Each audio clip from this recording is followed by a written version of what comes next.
would like to be known as a serious actress and not as a it girl. She was the brightest star in Hollywood, the girl with eyes that sparkled on every screen across America. Then, almost overnight, the camera stopped rolling and the world moved on. This is Fame, Rumor, and Ruin, Ab Au. The fall of Clara Bow. Clara Gordon Bow entered the world on July 29, 1905, in a cramped tenement apartment above a Baptist church at 697 Bergen Street in Brooklyn's Prospect Heights neighborhood. The small room where she was born was bleak and barely furnished, a reflection of the harsh poverty that would mark her childhood. Clara was the third child born to Sarah and Robert Bow, but she was the only one who survived past infancy. Her two older sisters, born in 1903 and 1904, had both died as babies. Sarah Bow had suffered from seizures and mental illness for years, conditions that worsened after a serious head injury she sustained as a teenager. The deaths of her first two daughters only deepened her psychological troubles. Robert Bow was a charming man when he wanted to be, but he couldn't hold down a job for long. He was frequently absent from the family's cramped apartment, leaving young Clara alone with her increasingly unstable mother. Growing up in those Brooklyn tenements, Clara didn't fit in with other girls her age. She was a tomboy through and through, spending her time roughhousing with the neighborhood boys rather than playing with dolls. She climbed trees, played stickball in the streets, and got into scrapes that left her clothes torn and dirty. The truth was that Sarah couldn't control much of anything by that point. Her episodes were unpredictable and terrifying. Robert's absences grew longer and more frequent. When he was home, he was often drunk or bitter about his latest failed business venture. Clara learned early to stay out of the way and make herself small when tensions ran high. The cinema became her escape from the chaos at home. For a nickel, Clara could disappear into a dark theater and forget about the cramped apartment, her mother's wild eyes, and her father's disappointments. She would sit in the dark theaters and watch the actresses on screen, mesmerized by their glamorous lives. She studied them, learning how they moved, how they expressed emotion with just their eyes, how they commanded attention without saying a word. At 16, Clara made a decision that would change everything. She was going to become a movie star. In 1921, she entered the Fame and Fortune contest sponsored by an entertainment magazine publisher. Against all odds, the scrappy girl from Brooklyn won. Her prize included a feature in the magazine and a small role in a film. Clara was thrilled, but when she finally went to see the movie in a theater with her friends, she discovered her entire part had been cut. The humiliation was crushing, but Clara didn't give up. The tension at home reached a terrifying peak one night when Clara woke to find her mother standing over her bed, holding a butcher knife to her throat. Sarah looked down at her daughter with wild eyes and whispered that she was going to kill Clara because it would be better than letting her become an actress. Then she fainted into an epileptic seizure. A few weeks later, Sarah chased Clara around their apartment with a knife again before throwing her out onto the streets. Clara wandered Coney Island alone for 2 days until her father finally found her. Robert had his wife committed to an insane asylum where Sarah died shortly afterward. Clara blamed herself for her mother's death for the rest of her life. Clara's first real screen appearance came in 1922 with Down to the Sea in Ships, which she filmed on location in New Bedford, Massachusetts. The experience was both thrilling and overwhelming. She was surrounded by professional actors who had years of experience, and she was just a teenager from Brooklyn who'd barely had any training. But something about being in front of the camera felt natural to Clara. She understood instinctively how to play to it, how to make her emotions register on film. By 1923, she'd caught the attention of independent movie producer B.P. Schulberg, who signed her to Preferred Pictures. Schulberg saw something special in Clara that went beyond simple beauty. She had an authenticity that audiences were hungry for. Her breakout moment came that same year when she played a flapper in Black Oxen.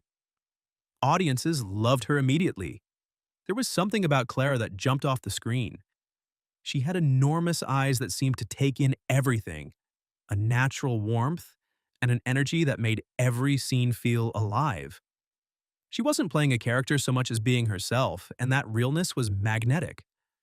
Between 1924 and 1925, Clara appeared in an astonishing number of films. She made 8 pictures in 1924 alone, and 15 in 1925. The schedule was punishing. She would finish one film and immediately start another, often working 6 days a week with long hours on set.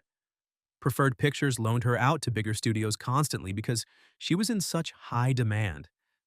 The work was exhausting, but Clara threw herself into every role.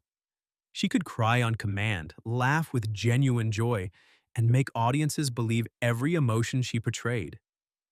A prop man at Paramount later remembered that Clara could cry at the drop of a hat, and you'd believe her completely. When asked how she did it, Clara's answer was heartbreaking. She said it was easy for her to cry. All she had to do was think of home. When Preferred Pictures went bankrupt at the end of 1925, Schulberg was offered a position at Paramount Pictures, and he brought Clara with him. It was the break that would make her a legend. At Paramount, Clara starred in films like The Plastic Age, Man Trap, and Dancing Mothers. Each one was a hit, but nothing prepared Hollywood for what came next. In 1927, Paramount hired popular women's author Eleanor Glynn to create a story specifically for Clara. The result was a film called It, a Cinderella tale about a poor shop girl named Betty Lou Spence, who uses her natural charm to win the heart of her wealthy employer, played by Antonio Moreno. The word it referred to an indefinable quality, an irresistible magnetism and sex appeal that couldn't be manufactured. According to Glynn and nearly every critic who saw the film, Clara Bow had it in spades. The film was released and became an instant sensation. The New York Times praised Clara's vivacious and saucy performance.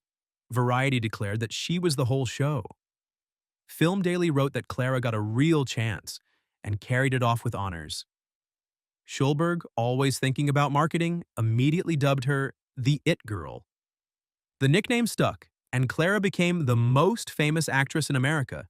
That same year, Clara appeared in 6 Paramount releases, including Wings, a spectacular war film that would go on to win the first Academy Award for Best Picture. Between 1927 and 1930, Clara was consistently one of Hollywood's top 5 box office attractions. At her peak in January 1929, she received more than 45,000 fan letters in a single month. Film producer David Selznick later explained that when Clara was at her height, a picture with her could gross $1.5 million, while another actress in the same role with the same cast would only bring in $500,000. She was box office gold. Clara's off-screen persona matched her on-screen image. She drove a red roadster down Wilshire Boulevard at top speed, accompanied by 7 chow dogs that she'd chosen specifically because their color matched her auburn hair. She refused to hire a chauffeur because she claimed she couldn't find one who drove fast enough. Everything about Clara was fast, alive, and in the moment. She dated some of Hollywood's most eligible leading men, including Gary Cooper and Victor Fleming. There were rumors about other affairs too, some true and many false. The press loved writing about her, and Clara, still that girl from Brooklyn at heart, trusted everyone and shared freely. Clara's salary reflected her value to the studio. By 1926, she was earning $1,700 a week, with her contract guaranteeing yearly increases that would reach $4,000 a week by 1931. But money brought its own problems. Her father, Robert, became a constant drain on her finances. She funded one failed business venture after another for him. And the press documented every spending spree, every new car, every extravagance, painting Clara as reckless and out of control.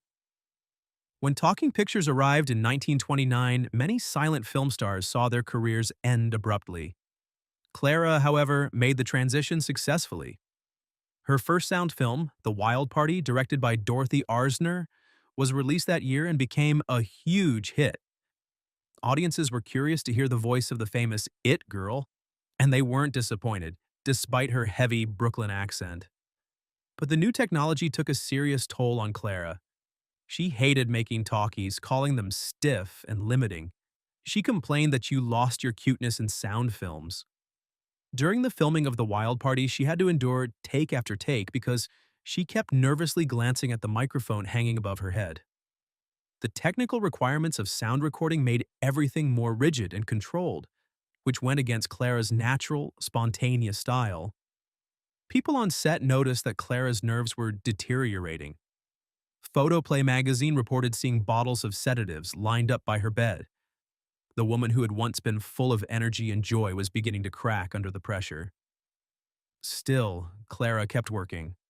In 1930, she starred in Paramount on Parade, True to the Navy, Love Among the Millionaires, and Her Wedding Night. She was the second biggest box office draw that year, surpassed only by Joan Crawford. Around 1926, while filming Wings, Clara had met a hairdresser from Kentucky named Daisy DeVoe. The two women hit it off immediately. Daisy had also left home young to make her own way in the world, supporting herself since she was 16. Clara saw something of herself in Daisy, a fellow survivor who understood what it meant to fight for everything you had. Daisy invented a special formula to make Clara's red hair even more vibrant, and Clara insisted that Daisy work on all her future films. The formula was actually just bleach, but it worked, and that's what mattered. As Daisy styled Clara's hair on set, Clara confided everything to her. She talked about her mooching father, who had moved to Hollywood and now wandered around her film sets drunk, trying to pick up young actresses by telling them he was Clara Bow's father. The studio executives were embarrassed by Robert's behavior, and Clara was mortified, but she couldn't bring herself to cut him off completely. She talked about her gambling debts and money troubles. Despite earning thousands of dollars every week, Clara never seemed to have enough money. She spent impulsively, gave too freely, and trusted the wrong people with her finances. Daisy, who had always been good with money, offered to help Clara organize her finances. She became Clara's personal secretary and best friend. For years, Daisy managed Clara's affairs and protected her from freeloaders and studio executives who wanted to take advantage of her. She paid the bills, handled the correspondence, and tried to keep Clara's spending under control. Daisy saw herself as Clara's protector, the one person who truly had Clara's best interests at heart. For years, Daisy managed Clara's affairs and protected her from freeloaders and studio executives who wanted to take advantage of her. But in 1930, Clara met and fell in love with Rex Bell, a cowboy actor who owned a ranch in Nevada. Rex didn't trust Daisy's management of Clara's money and convinced Clara to fire her secretary. Daisy was devastated. She had poured everything into her job and thought of Clara as a sister. When she asked for severance pay while she looked for new work, Clara panicked, interpreting the request as blackmail. Rex called the police, and on November 6, 1930, Daisy DeVoe was arrested for embezzling $16,000 from Clara's special account. On January 13, 1931, thousands of people and reporters descended on the Los Angeles County Courthouse for the trial. It was a spectacle. Paramount could have quietly settled the case and made it go away, but by late 1930, Clara's star was beginning to fade, and the studio executives saw an opportunity to let her go without renewing her contract. Daisy fought back hard. On the witness stand, she didn't just defend herself against the theft charges. She began listing Clara's love affairs, talking about the letters she destroyed at Clara's request, and suggesting that Clara drank heavily and lived a wild lifestyle. The judge allowed evidence of Clara's personal correspondence to be entered into the trial, and intimate details of her private life were suddenly public knowledge. The press had a field day. Every salacious detail from the courtroom made headlines. In the end, Daisy was convicted of one count of grand theft and sentenced to 18 months in prison. But the damage to Clara's reputation was far worse than any legal verdict. The worst was yet to come. In late 1930 and early 1931, a tabloid called The Coast Reporter published a 3-week series of articles about Clara. Working with information allegedly from Daisy, the publisher printed outrageous accusations. The articles claimed Clara engaged in promiscuity and exhibitionism. They suggested she had affairs with both men and women, that she participated in group sex, that she was addicted to drugs and alcohol, that she had venereal disease, and most bizarrely, that she had sex with her dogs. The stories were lurid, explicit, and designed to shock. They painted Clara as a depraved, out-of-control woman who represented everything wrong with Hollywood. The tabloid even alleged that Clara had entertained the entire USC football team at her home, a rumor that would follow her for decades despite having no basis in fact. The stories grew more outrageous with each installment, as if the publisher was trying to see how far he could push the boundaries of believability. One article even ended with the cruel statement directed at Clara, "You know, Clara, you'd be better off killing yourself." Most, if not all, of the rumors were false. The publisher of the Coast Reporter attempted to blackmail Clara, demanding $25,000 to stop printing the stories. His calculation was simple. Either Clara would pay to make the stories go away, or he would continue to profit from selling papers filled with scandalous lies. Clara went to the police instead, and federal agents arrested the publisher. He was later convicted and served 8 years in prison for his crimes. But the damage was done. The stories had been printed, thousands of people had read them, and the rumor spread far beyond the readership of one tabloid. The American public, struggling through the depths of the Great Depression, turned on Clara. She became a symbol of Hollywood excess and depravity in the popular imagination.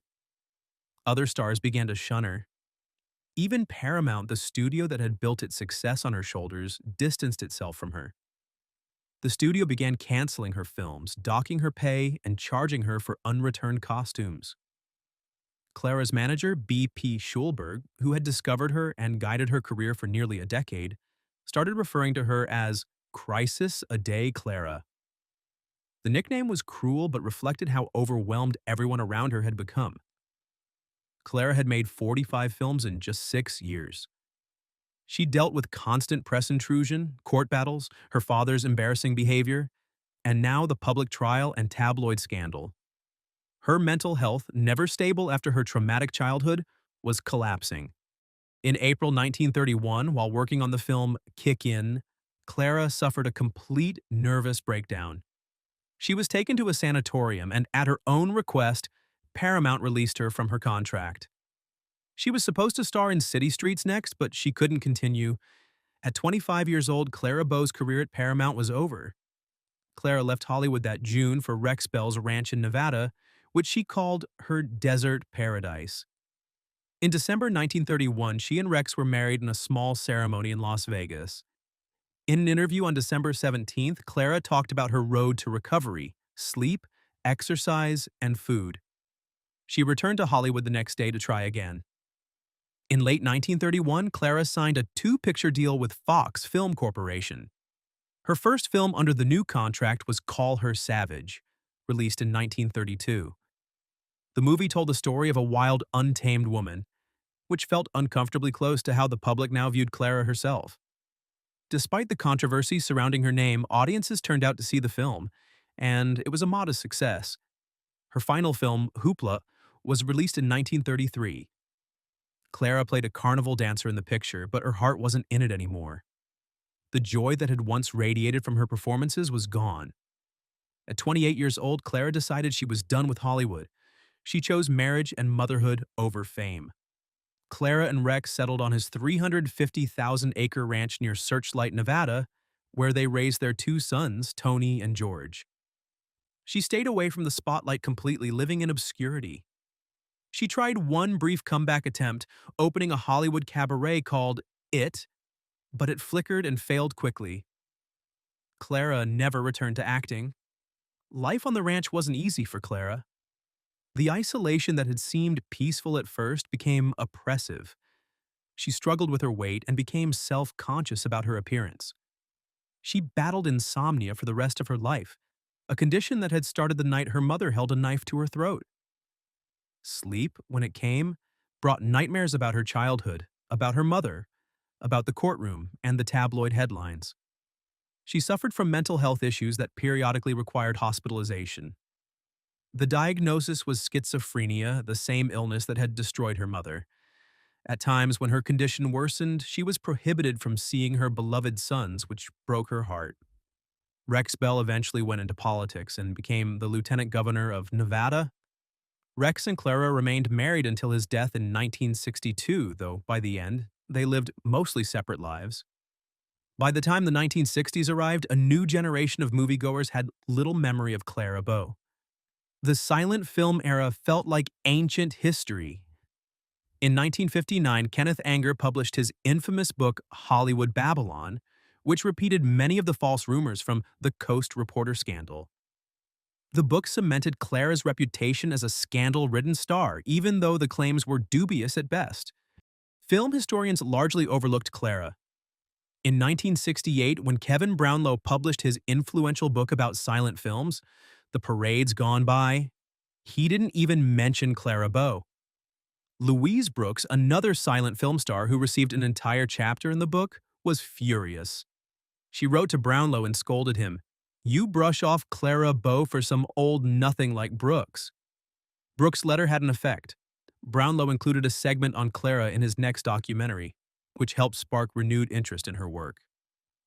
On September 26, 1965, Clara Bow was at her home in West Los Angeles, watching television with her nurse. She was 60 years old. Suddenly, she stiffened and collapsed. By the time help arrived, it was too late. Clara died of a heart attack, still battling the sleeplessness that had plagued her since childhood. Film historian Leonard Maltin said in 1999 that when you think of the great silent film actresses like Greta Garbo and Lillian Gish, you should remember that Clara Bow was more popular than any of them in terms of box office dollars and consistently bringing audiences into theaters. She was right on top. Yet, in 1999, the American Film Institute excluded Clara from its 100 Years, 100 Stars list, even though she was on the list of nominees. Clara Bow appeared in 58 films during her career, all but 11 of them silent. Today, 33 of her films survive in their entirety, 14 are partially lost, and 11 are completely lost forever. Modern audiences who discover her films are struck by the same quality that made her a star in the 1920s. There was something undeniable about Clara Bow on screen, an electric presence that leapt across the decades. The story of Clara Bow is more than just another tale of Hollywood tragedy. She was a genuine phenomenon, a girl from Brooklyn who became the biggest movie star in the world through sheer talent and magnetism. She succeeded in an industry that didn't have a studio system to build stars yet. As Louise Brooks said, Clara became a star with nobody's help. She did it through raw talent, hard work, and an indefinable quality that made audiences fall in love with her. But Clara's success came at an impossible cost. The studios worked her relentlessly, demanding film after film with no breaks, no consideration for her mental or physical health. Between 1924 and 1929, she made 45 films.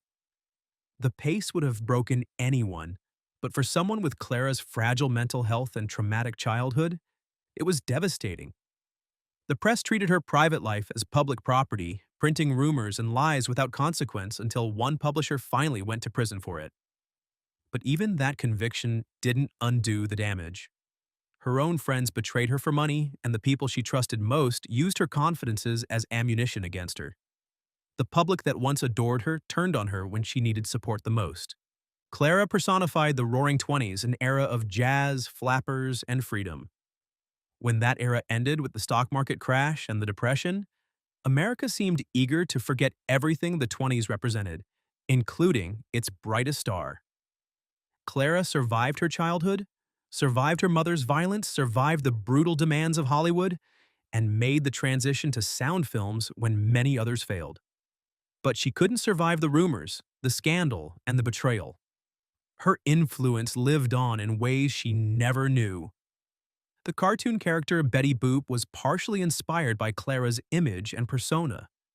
In 2011, the character Peppy Miller in the Oscar-winning film The Artist was based on Clara, and actress Berenice Bejo studied Clara's screen mannerisms to play the part. In 2024, singer Taylor Swift named a song Clara Bow on her album The Tortured Poets Department, introducing a new generation to the name. Clara once said about herself, "She's unhappy and disillusioned, and that's what people sense." It was a moment of clarity about her own life, spoken by a woman who had given everything to her art and lost almost everything in return. The girl who had it in the 1920s deserved better than what Hollywood gave her. She deserved better than the tabloids, better than the betrayals, and better than being forgotten. Clara Bow burned brightly for a few spectacular years, and then the world moved on, leaving her behind in the desert, far from the cameras that once couldn't get enough of her face. If you enjoyed learning about Clara Bow's remarkable life, please give this video a like and subscribe to our channel for more fascinating stories from Hollywood's golden age. Share your thoughts about Clara in the comments below. Thanks for watching.